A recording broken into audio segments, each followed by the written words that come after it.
ಇವತ್ತಿನ ವಿಶೇಷ ನೇರ ಪ್ರಸಾರ ಕಾರ್ಯಕ್ರಮದಲ್ಲಿ ಶನಿ ಕಾಟ ಮನುಷ್ಯನ ಜೀವಿತಾವಧಿಯಲ್ಲಿ ಶನಿ ಕಾಟ ಎಷ್ಟು ಬಾರಿ ಬರುತ್ತೆ, ಅದೇ ರೀತಿಯಾಗಿ ಅದಕ್ಕೆ ಯಾವ ರೀತಿಯಾಗಿ ಜ್ಯೋತಿಷ್ಯ ಶಾಸ್ತ್ರದಲ್ಲಿ ಪರಿಹಾರವನ್ನ ಕಂಡುಕೊಳ್ಳಬಹುದು, ಇದೆಲ್ಲದರ ಬಗ್ಗೆ ಮಾಹಿತಿಯನ್ನ ತಿಳಿಸಿಕೊಡೋದಕ್ಕೆ ಇವತ್ತಿನ ವಿಶೇಷ ನೇರ ಪ್ರಸಾರ ಕಾರ್ಯಕ್ರಮದಲ್ಲಿ ನಮ್ಮ ಜೊತೆ ಇದ್ದಾರೆ ದಿನೇಶ್ ಗುರೂಜಿ ಅವರು. ಅದಕ್ಕಿಂತ ಮೊದಲೇ ಇದೇ ಏಪ್ರಿಲ್ 20ನೇ ತಾರೀಕಿನಂದು ಯಾರಿಗೆಲ್ಲ ಜ್ಯೋತಿಷ್ಯವನ್ನ ಕಲಿಬೇಕನ್ನೋ ಆಸೆ ಇದ್ದೇ ಇರುತ್ತೆ, ಬಟ್ ಅವರಿಗೆಲ್ಲ ಎಲ್ಲಿ ಕಲಿಬೇಕು, ಯಾವ ರೀತಿಯಾಗಿ ಕಲಿಬೇಕು ಅನ್ನೋದು ಗೊತ್ತಿರೋದಿಲ್ಲ. ಅವರಿಗೆಲ್ಲ ಇದೊಂದು ಸುದೀರ್ಘ ಅವಕಾಶ ಅಂತಾನೆ ಹೇಳ್ಬಹುದು. ಇದೇ ಏಪ್ರಿಲ್ 20ನೇ ತಾರೀಕಿನಿಂದ ಸ್ಟಾರ್ಟ್ ಆಗುತ್ತೆ. ಕಾಲಾವಕಾಶ ಕೂಡ ತುಂಬಾನೇ ಕಡಿಮೆ ಇದೆ. ನೀವು ಕೂಡ ಬೇಗ ಬೇಗ ಬಂದು ಜಾಯಿನ್ ಆಗಿ. ಇದೇ ಏಪ್ರಿಲ್ 20ನೇ ತಾರೀಕಿನಂದು ಕೂಡ ಸ್ಟಾರ್ಟ್ ಆಗುತ್ತೆ. ಸ್ಕ್ರೀನಲ್ಲಿ ಪ್ಲೇ ಆಗ್ತಾ ಇರುವ ನಂಬರ್ ಅನ್ನ ಕೂಡ ನೀವು ಸಂಪರ್ಕಿಸಬಹುದು. ಇದೆಲ್ಲದರ ಬಗ್ಗೆ ಅದೇ ರೀತಿಯಾಗಿ ಇವತ್ತು ನಮ್ಮ ವಿಶೇಷ ಕಾರ್ಯಕ್ರಮದಲ್ಲಿ ದಿನೇಶ್ ಗುರೂಜಿ ಇದ್ದಾರೆ. ಬನ್ನಿ ಹಾಗಾದ್ರೆ ಅವರನ್ನ ಮಾತನಾಡಿಸೋಣ. ಗುರುಜಿ ನಮಸ್ಕಾರ. ಓಂ ಶ್ರೀ ಗುರುಭ್ಯೋ ನಮಃ.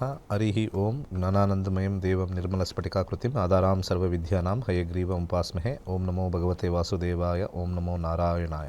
ನಮಸ್ಕಾರ ಗುರುಜಿ. ಈಗ ಸಿಕ್ಕಾಪಟ್ಟೆ ಜನರಿಗೂ ಕೂಡ ಸಾಡೆ ಸಾತ್ ತುಂಬಾನೇ ಕಾಡ್ತಾ ಇರುತ್ತೆ, ಬಟ್ ಶನಿ ಕಾಟದಿಂದ ಯಾವ ರೀತಿಯಾಗಿ ಪರಿಹಾರವನ್ನ ಕಂಡುಕೊಳ್ಬಹುದು ಅನ್ನೋದು ಗೊತ್ತಿರೋದಿಲ್ಲ. ಅದೇ ರೀತಿಯಾಗಿ ಮನುಷ್ಯನ ಜೀವಿತಾವಧಿಯಲ್ಲಿ ಶನಿ ಕಾಟ ಎಷ್ಟು ಬಾರಿ ಬರುತ್ತೆ, ಇದೆಲ್ಲದರ ಬಗ್ಗೆ ಮಾಹಿತಿಯನ್ನ ತಿಳಿಸ್ಕೊಡಿ ಗುರುಜಿ. ತುಂಬ ಜನಕ್ಕೆ ಈ ಗೊಂದಲ ಇರ್ತಕ್ಕಂಥದ್ದನ್ನು ನಿವಾರಣೆ ಮಾಡ್ತೀನಿ. ಮೊಟ್ಟ ಮೊದಲಿಗೆ ಯಾರ್ಯಾರಿಗೆ ಸಾಡೆ ಸಾತಿ ಆಗಿದೆ ಅಂತ ಬಂದಾಗ ನಿಮ್ಮ ಜಾತಕ ನೋಡ್ಕೊಳ್ಳಿ. ನಿಮಗೆ ಶನಿ ದಶ ಬಂದಿರಬೇಕು ಅಥವಾ ಶನಿ ಭುಕ್ತಿ ಬಂದಿರಬೇಕು ಅಥವಾ ಕನಿಷ್ಠ ಪಕ್ಷ ಶನಿ ಅಂತರ್ಭುಕ್ತಿ ಬಂದಿರಬೇಕು ನಿಮ್ಮ ಜಾತಕದಲ್ಲಿ. ಆವಾಗ ಈ ಸಾಡೆ ಸಾತಿ ಅಂತಕ್ಕಂಥದ್ದು ನಿಮಗೆ ಎಫೆಕ್ಟ್ ಆಗುತ್ತೆ. ನಿಮ್ಮ ಜೀವನದಲ್ಲಿ ಯಾವ ದಶ ನಡೀತಾ ಇರುತ್ತೋ ಅದರ ಮೇಲೆ ಮಾತ್ರನೇ ಸಾಡೆ ಸಾತಿ ಎಫೆಕ್ಟ್ ಆಗೋದು. ಇವಾಗ ನಿಮಗೆ ಸೂರ್ಯ ದಶ ನಡೀತಾ ಇದ್ದರೆ, ಚಂದ್ರ ದಶ ನಡೀತಾ ಇದ್ದರೆ, ಮಂಗಳ ದಶ ನಡೀತಾ ಇದ್ದರೆ, ಶುಕ್ರ ದಶ ನಡೀತಾ ಇದ್ದರೆ, ಬುಧ ದಶ ನಡೀತಾ ಇದ್ದರೆ, ಗುರು ದಶ ನಡೀತಾ ಇದ್ದರೆ, ಕೇತು ದಶ ನಡೀತಾ ಇದ್ದರೂ ಕೂಡ, ರಾಹು ದಶ ನಡೀತಾ ಇದ್ದರೂ ಕೂಡ ಇಲ್ಲಿ ಸಾಡೆ ಸಾತಿ ಅಪ್ಲೈ ಆಗಲ್ಲ.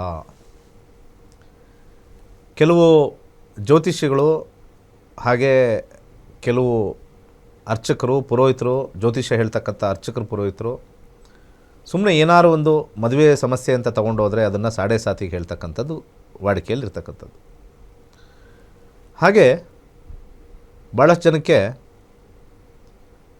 ಚಂದ್ರನ ಹಿಂದೆ ಅಥವಾ ಚಂದ್ರನ ಇರ್ತಕ್ಕಂಥ ಮುಂದೆ, ಅಂದರೆ ಯಾವ ಜನ್ಮರಾಶಿ ಇರುತ್ತಲ್ಲ ಆ ಜನ್ಮರಾಶಿಯ ಹಿಂದಿನ ರಾಶಿಯಲ್ಲಿ ರಾಹು ಇದ್ದರೆ, ಶನಿ ಇದ್ದರೆ, ಆ ಚಂದ್ರ ಇರ್ತಕ್ಕಂಥ ರಾಶಿಯರಿಗೆ ಶನಿ ಬಂದರೆ ಅಥವಾ ಚಂದ್ರ ಇರ್ತಕ್ಕಂಥ ರಾಶಿಯ ಮುಂದುಗಡೆ ಶನಿ ಬಂದರೆ ಸಾಡೆ ಸಾತಿ ಅಂತ ಎಲ್ಲರಿಗೂ ಗೊತ್ತಿರ್ತಕ್ಕಂಥದ್ದು. ಆದರೆ ಮೂಲ ನಮಗೆ ಎಫೆಕ್ಟ್ ಮಾಡ್ತಕ್ಕಂಥ ಒಂದು ವಿಚಾರ ಬಂದಾಗ ಶನಿ 6ನೇ ಮನೆ ಬಂದಾಗ, ಲಗ್ನದಿಂದ ಸಾಡೆ ಸಾತಿ ಬಂದಾಗ ಸಮಸ್ಯೆ.